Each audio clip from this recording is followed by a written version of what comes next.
Olá, hoje vou reagir à história do Portugal. É parte 1, a origem dos portugueses. Isso vai ser muito interessante. Vou reagir a todas as partes, pode ser cada semana, então vamos lá. Vamos lá. Ok, sorry about my português. Eles foram os primeiros a navegar os oceanos e mudar a história da humanidade para sempre. Uma jornada mortal que nenhuma outra nação ousou começar. Mas que transformou um pequeno e pobre país da Europa no Sintra! primeiro império global, colocando seu nome e legado no eterno panteão da história mundial. Então, cavaleiros, essa é a história de Portugal.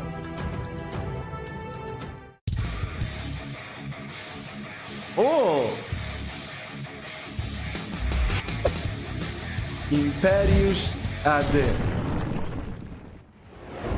A gênese de Portugal começa aqui no ano 1000 AC, com eles, os celtas. Estudos recentes indicam que os primeiros celtas surgiram aqui, Portugal, e daqui foram para esse monte de lugares aqui e fizeram esse monte de coisas aqui. E os celtas portugueses mais conhecidos são os lusitanos, galaicos e cônios. Portugal tinha celtas, mas também tinha gregos e fenícios, colônias de gregos e fenícios. Gente boa, feliz, guerreira, mas eles querem ouro, eles pegam ouro, muito ouro. E assim eles vivem, o sol brilha, a terra gira, os pintinhos piam, até que... Toque, toque. Quem é? Os romanos. No século III a.C., os romanos chegam em Portugal. Eles querem briga, e com eles, os cartagineses, os brabões do Mediterrâneo, filhos dos fenícios. Os romanos quebram os cartagineses. O ouro que era dos celtas, que era dos fenícios, dos gregos e dos cartagineses, agora era de Roma. Os romanos avançam, conquistam tudo, quase tudo. Porque os celtas tinham ele, o Highlander, o pastor de unicórnios, o vingador lusitano, Viriato. Mas depois de um século de guerras, eles caem. Uma muita boa história isso da Viriato. Há filme sobre ele. E os romanos vencem. Eles criam uma cidade romana, a cidade romana, aqui, e chamam de Portus Cali, que significa Porto Belo, ou Porto Quente, ou Cais do Porto, ou Porto alguma outra coisa, mas que um dia, cavaleiros, se tornaria esse nomão aqui, Portugal. Os romanos levaram o ouro, mas deixaram a língua, a lei, religião, arquitetura, agricultura e cultura que marcariam para sempre o povo e território português. Mas Roma cairia no século V e Portugal sofreria uma outra invasão, dos bárbaros germânicos, principalmente dos suevos e visigodos. Eles destruíram tudo, menos isso aqui, o cristianismo. Agora os bárbaros eram cristãos, mas os suevos eram um pouco mais cristãos que os visigodos, que invadiram os suevos porque eram mais cristãos que eles. E assim eles viviam, brigavam, guerreavam, invadiam e lutavam até que de repente... eles fizeram as pazes e ficou tudo bem. Ufa, que alívio. Toque, toque. Quem é? Os muçulmanos. No século VIII, uma invasão quase infinita de mouros e árabes tomam a Península Ibérica de assalto, deixando os cristãos sem chance de reação. Eles tomam tudo menos essa região aqui, o Reino das Astúrias. Todo o resto era do Califado Omíada, que passou a chamar a península de Al-Andalus. E com os muçulmanos, os cristãos só tinham 4 opções. A. Eles podiam virar muçulmanos e ficar de boa. B. Podiam continuar cristãos, mas eram obrigados a pagar uma multa por isso. C. Podiam ficar com raiva, não pagar essa multa e serem mortos ou escravizados. Ou D. Podiam ficar com raiva, não pagar a multa e partir para a porrada. E agora? Qual das 4 opções os cristãos escolheram? Não pague o pedaço. Vote nos seus telefones. Com licença. Posso ver a opção verde? Não. Aceita. Não. Vai pagar pedaço de mano. Certo. Claro, fique à vontade. Oh! E assim começa a reconquista cristã em 722 AD na Batalha de Covadonga, liderados por um rei quase mítico, Dom Pelágio. E desse reino, vários outros reinos surgiram durante quase 8 séculos de reconquista. Os reinos de Leão, Navarra, Aragão, Castela e Galiza foram os primeiros. E o Reino de Leão tinha um condado, o Condado Portucalense, que foi entregue a Henrique de Borgonha como dote de casamento da filha do rei, Teresa de Leão.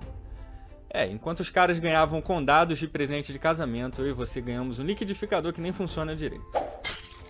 Então, Henrique, esperto, aproveita conflitos políticos e declara a independência do Condado Portucalense. Ele morre em 1112 e sua esposa Teresa assume como regente do condado e já começa cagando tudo. Agora ela queria unir o Condado Portucalense ao Reino da Galiza. Só que ela tinha um filho que não gostou nada disso. Ele, o Conquistador, o resultado da fusão de Goku, Superman e Hulk e a Manopla do Infinito. Ele, Dom Afonso Henriques. Liderando barões portucalenses, ele enfrenta sua mãe e o Reino da Galiza na Batalha de São Mamédia em 24 de junho de 1128 na cidade de Guimarães, no norte de Portugal. Dom Afonso Henriques expulsa sua mãe e se torna o novo conde portucalense. Mas 11 anos depois, ele se tornaria um herói português. Na lendária Batalha de Ourique, ele derrota uma esmagadora e numerosa força muçulmana. Mas ao lado dele estavam valentes e leais guerreiros, os Cavaleiros Templários.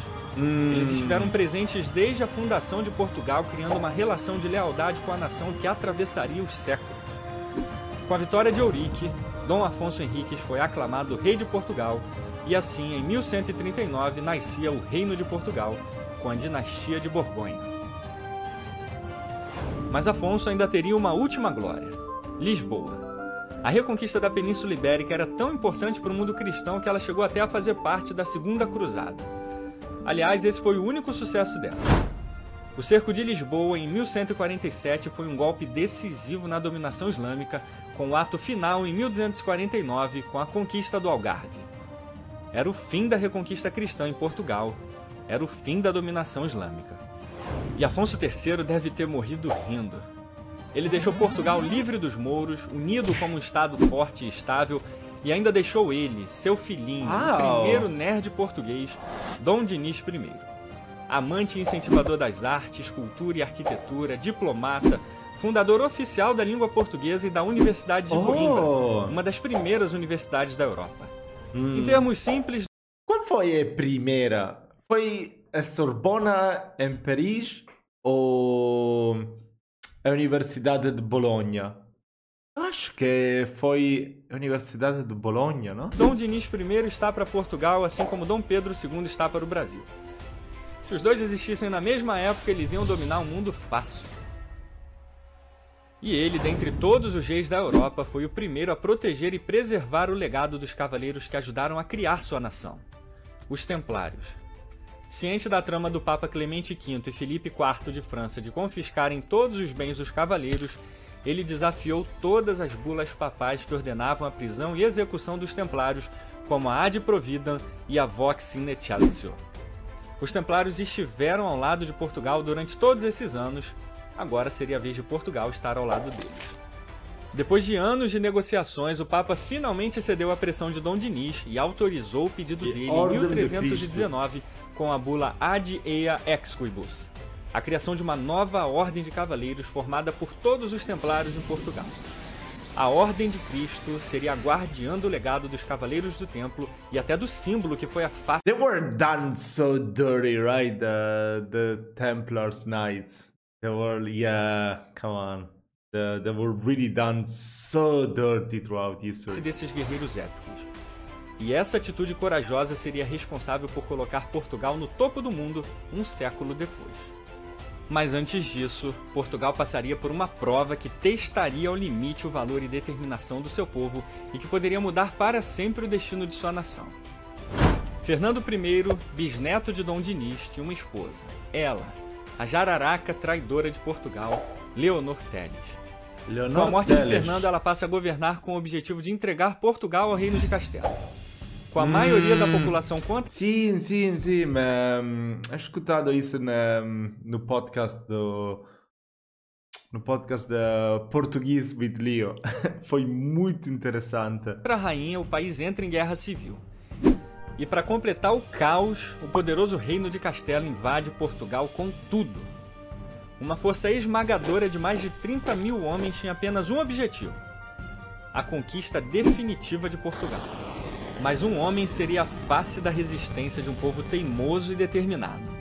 Ele, o guardião português, o arauto de uma nova era, o He-Man lusitano, Dom João de Avis. Filho do rei Pedro I de Portugal, ele lidera o povo para o campo de batalha contra Castela. 6.000 portugueses contra 30.000 castelhanos. Uau! Mas Portugal tinha ele, Nuno Álvares Pereira, o cavaleiro monstro português.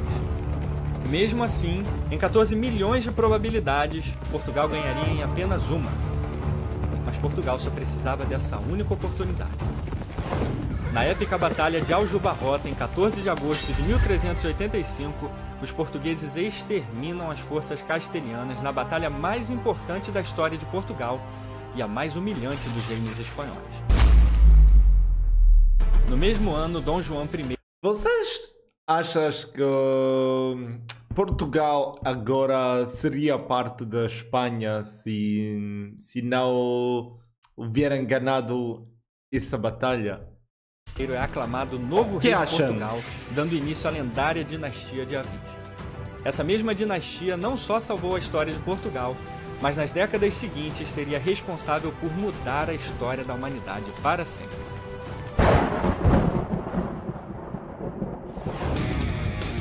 E muito obrigado aos cavaleiros apoiadores do canal. Muito cool. O apoio muito de vocês é épico. E se você gosta do canal e também quer ajudar esse cavaleiro solitário a continuar produzindo vídeos de qualidade, é só clicar no link do Apoia-se que está aí na tela e na descrição do vídeo e se cadastrar, por favor. I will subscribe, definitely. Vejo vocês na nossa próxima saga e, por hora, adeus. Oh, também a história do Brasil.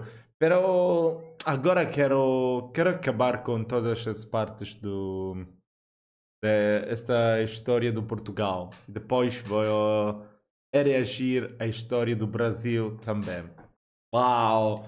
Muito interessante, muito interessante. Gostei muito dessa história e não da minha câmera.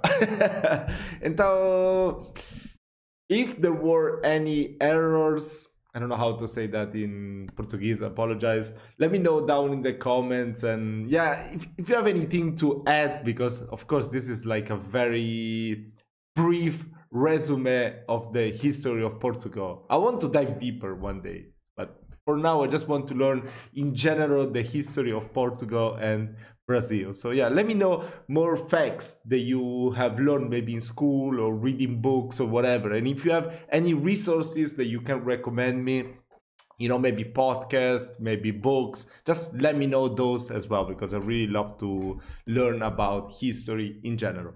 Thank you so much for watching. Até lá!